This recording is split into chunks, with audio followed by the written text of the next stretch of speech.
Olá pessoal, tudo bom? Meu nome é Felipe Cardoso, eu sou advogado, sócio fundador da Cardoso e Advogados Associados e hoje eu quero falar com vocês sobre algo muito interessante que é propor diretamente a ação judicial ou tentar resolver o problema dentro da esfera administrativa. Eu digo isso porque muitos clientes me procuram no escritório sem sequer, às vezes, ter tentado um comunicado da empresa, né? Ali tentar resolver, mandar um e-mail, mandar um telefonema para tentar resolver aquele problema. E a pessoa diretamente já quer ingressar judicialmente para resolver aquele problema ali, movimentando o poder do Estado, né? E o que eu quero passar para vocês, pessoal, é que uma esfera não anula a outra diretamente, né? Você pode muito bem ingressar com uma ação judicial e aí, no meio do caminho, o problema ser resolvido dentro da esfera administrativa, inclusive isso virar um acordo para o processo judicial, né? E vice-versa também. Você pode lá ingressar com a esfera administrativa, ela está correndo, está tramitando, e você ir lá e dar entrada no processo judicial, não há óbice para isso, né? Entretanto, pessoal, por uma questão de bom senso, né? A gente tem que entender que o poder judiciário, né, ele é abarrotado de ações que demandam, às vezes, muita complexidade, às vezes são ações que demandam muita injustiça, né? E o poder do Estado, ele tem que intervir justamente para não se fazer valer mais a injustiça causada, seja por uma empresa, né, dentro da esfera do âmbito consumerista, ou mesmo dentro do aspecto do direito civil, né? E é muito interessante, muito importante também que a gente saiba que quando a gente movimenta o poder judiciário com uma demanda relativamente simples, né, que poderia ser resolvida com uma reclamação contra a empresa, a gente sabe ali que a gente está aumentando a quantidade de processos do Poder Judiciário e, consequentemente, tornando o nosso judiciário cada vez mais engessado e demorado. E aí, por isso que quando a gente precisa ingressar com aquela causa de extrema urgência, às vezes a gente se vê em vias ali de um processo judicial bem demorado, bem moroso, que muitas vezes só causa prejuízo a todas as partes. Então, a primeira coisa que eu acho que a gente tem que ter a coerência é movimentar o poder judiciário quando realmente se esgotam as vias administrativas. Isso é uma opinião pessoal minha, né? Eu pessoalmente, né, eu evito, né, mesmo sendo advogado, eu evito ingressar com uma ação judicial mesmo quando uma empresa tem ali algum problema, quando eles causam algum constrangimento à minha pessoa. Eu busco a esfera administrativa para verificar qual vai ser a atitude daquela empresa, se aquela empresa ela está disposta a resolver o problema amigavelmente. E aí é claro que caso a empresa não venha a resolver aquele problema que você está levando a ela amigavelmente, muitas vezes a gente não tem outra alternativa a não ser buscar o poder do Estado para intervir nessa relação jurídica. E aí sim buscar a tutela jurisdicional para acabar ali com aquele constrangimento causado pela empresa.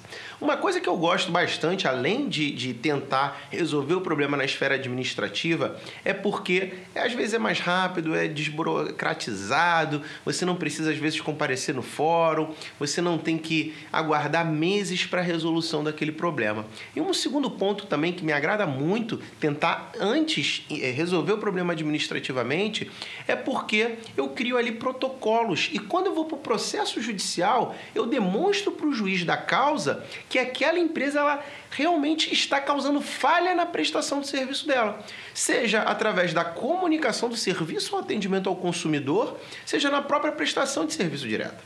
Então, isso faz com que, inclusive, eu possa pleitear indenização por danos morais.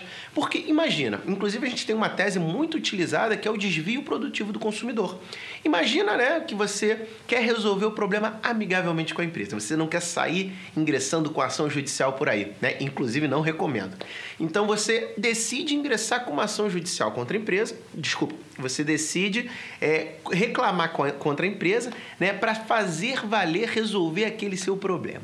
E aí a empresa não atende, a empresa não te dá retorno, a empresa inclusive fere o decreto lá, salvo, esqueci o nome agora, o decreto que determina as regras do comércio eletrônico. Você comprou online e aí esse decreto estabelece, lá na época sancionado pela Dilma Rousseff, que as empresas têm o prazo de até 5 dias para responder às demandas que são levadas pelos consumidores. E aí a empresa ela não cumpre esse prazo, que inclusive pode trazer para ela sanções previstas no Código de Defesa do Consumidor.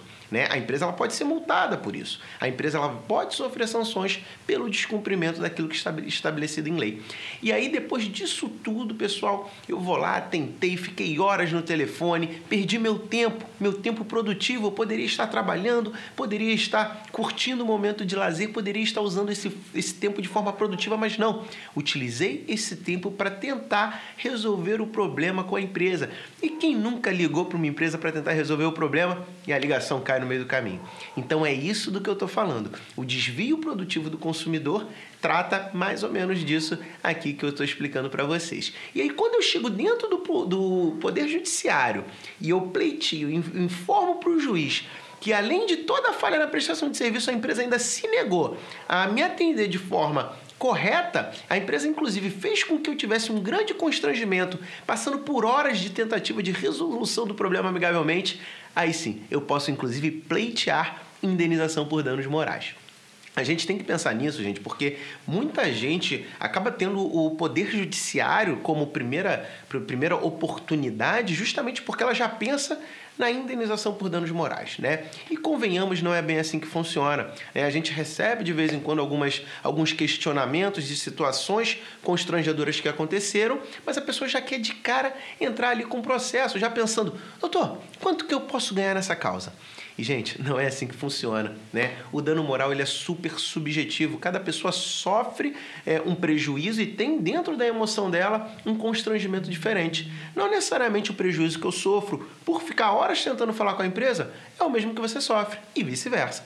Então é muito importante a gente ter isso em pauta porque não existe, né, uma pré-determinação de que eu vou ganhar ou de que eu não vou ganhar. O Poder Judiciário é subjetivo e vai analisar a cada caso. E nunca pense em entrar com um processo somente com o objetivo de aferir renda, né? Processo judicial não é para você aferir renda. Processo judicial é para você ser reparado de um dano caracterizado. O dano ele tem que estar caracterizado. Então, a partir do momento que você consegue demonstrar para o juiz que você sofreu um dano passível de reparação, aí sim a gente, inclusive, ingressa aí com pedido de indenização pelos danos morais. Bom, pessoal, esse foi um breve esclarecimento para vocês, né? Uma esfera não elimina a outra. Entretanto, eu pessoalmente recomendo que vocês tentem, antes de buscar a tutela do Estado, buscar a resolução desse problema administrativamente, seja dentro da esfera do consumidor, dentro do direito civil. Bom, vou me despedindo agora e até a próxima. Tchau, tchau!